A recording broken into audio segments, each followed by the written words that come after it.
चलाइसकेका छौँ। अनि यो समुदायमा चाहिँ चर्च अनि यो मन्दिरहरूमा चाहिँ सबभन्दा राम्रो उपाय हो भनेर चाहिँ आज हामीले शनिबार चाहिँ बिहान हामीले मेरो बहिनी चन्द्री बहिनीलाई मैले फोन गरेर सम्पर्क गरेको थिएँ। त्यसको लागि समय दिनु भएकोमा धेरै धेरै धन्यवाद। डेङ्गु खासै यो टिक टिक टिक परेको मच्छरले टोक्छ, यो चाहिँ बिहान बेलुका टोक्छ।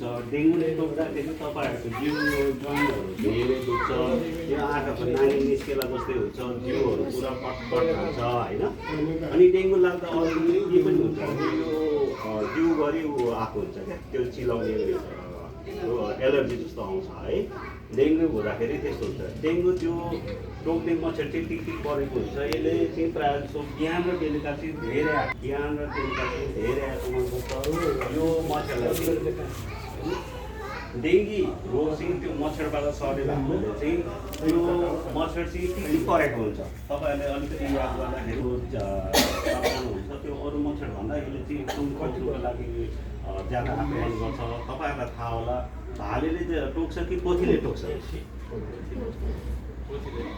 किन टोक्छ होला?